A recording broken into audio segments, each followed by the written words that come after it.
Hey, and welcome to this short video where I want to show you something that I think is one of the biggest hacks that you can do in your studio for electronic music making. If you own any kind of an outboard synth that plays to MIDI clock, so it basically has its internal sequencer, and you are not syncing it with an ERM multiclock, I think you are really missing out.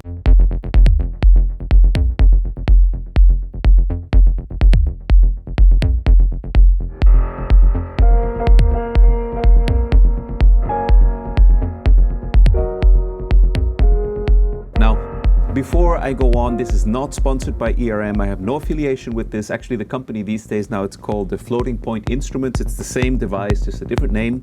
But yeah, no one asked me to make this. I just want to share this with you because I think it's so powerful and so cool. So let me show you quickly what we have going on here and why I think this is so interesting.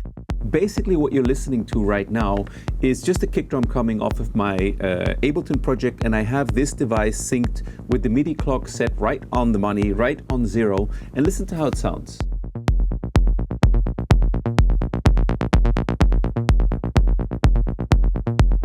I mean, you could say like, yeah, okay, it sounds pretty good, it's okay now, but listen to what I can do when I shift the timing of it a little bit.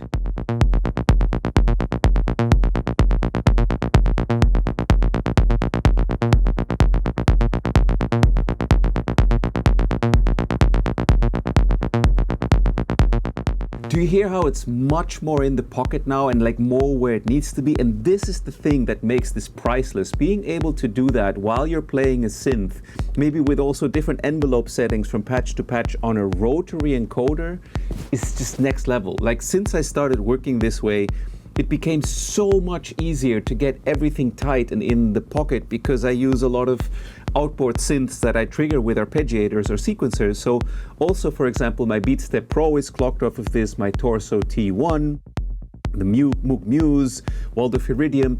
This thing, being able to shift things around, is such a game changer. But there's another thing that makes this super awesome, especially in combination with something small like the TD3 here, this TD3 Mo clone. So basically right now I have it where I feel like it's in the right place. Let's have a quick listen again. Let me put it back to zero so you get a feeling for what's missing then. You see how it's like, it's ahead of the beat, right? But what I can do now is I can stop it and just bring it in again wherever, you know, some random spot, and listen to what happens. I'm going to look for a spot that feels interesting.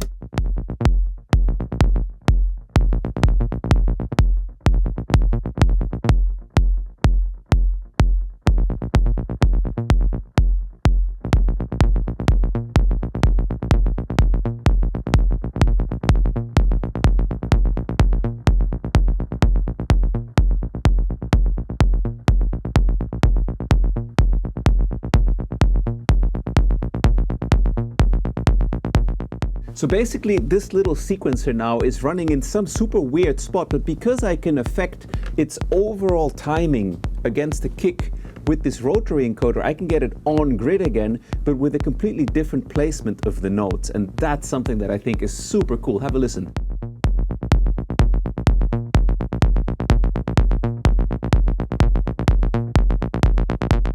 It's like a totally different feeling bass line now. Let's do it again.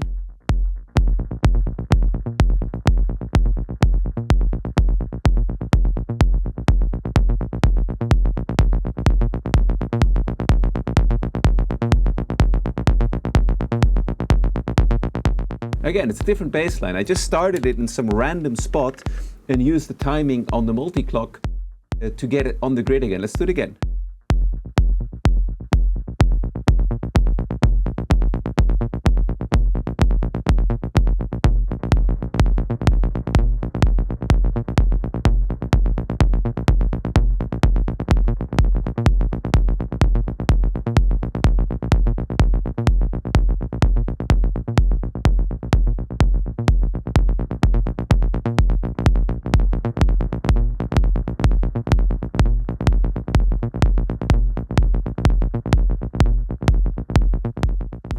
Now it's kind of like extremely shuffled.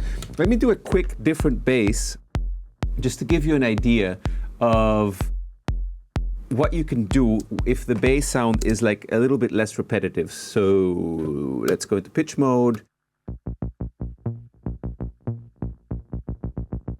And let's go timing. Does anyone really know what they're doing on a 303 sequencer? Okay, let's have a listen to this again.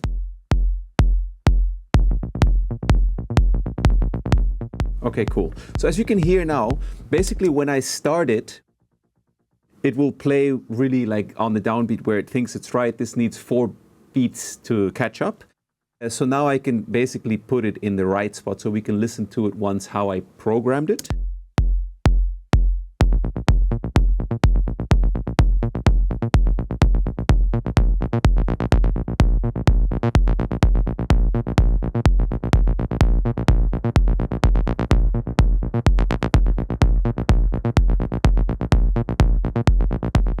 Okay, so like now it's kind of like, you know, where you would think it to be. You saw how easy it was to just adjust this with the multiclock.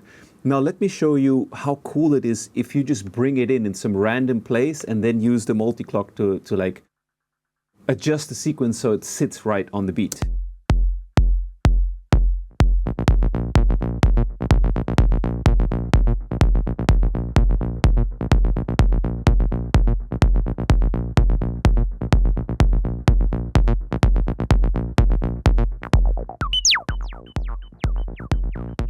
Okay, I'm not gonna fuck around with the resonance, sorry about your ears. Okay.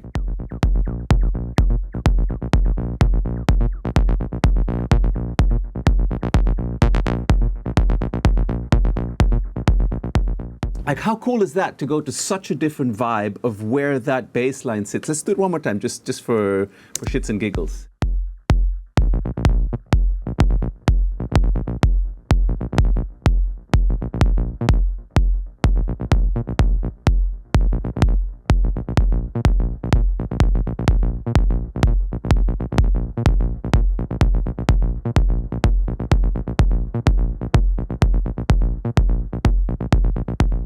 And yeah, there's like other cool stuff here, like you have shuffle. Let's try that.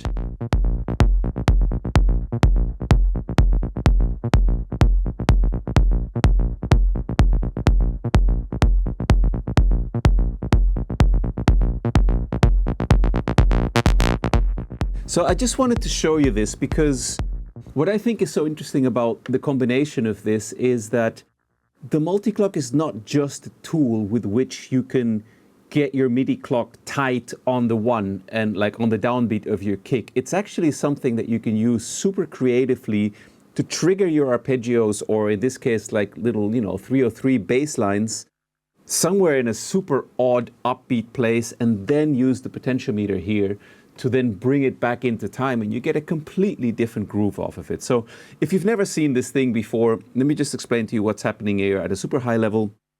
This is getting an audio signal from my audio interface, which is like super tight because it's just way more high resolution, the pulsing and the stability of it than what MIDI can do.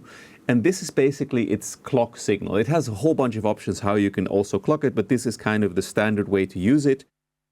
And then it has 4 MIDI outputs connected to these 4 rotary encoders, and they send the clock out. So this little cable here is going to the MIDI in of the 303, and then the 303 is going to my sound card. So basically this is like 4-out MIDI interface, which you can actually use as a MIDI interface. I use it that way when I'm triggering the synths connected here via MIDI notes. I just send MIDI to here.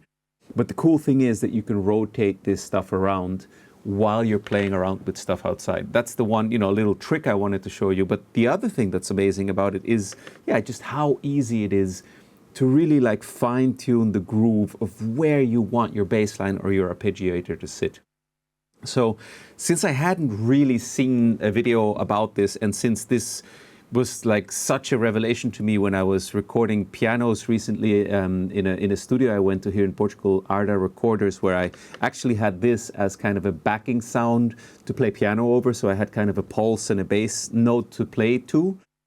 I just wanted to show you this because it was like, yeah, something I realized when I was preparing the setup for that piano recording thing, that it is super cool. So let me give you a little impression of what that sounded like with the piano as an outro for this.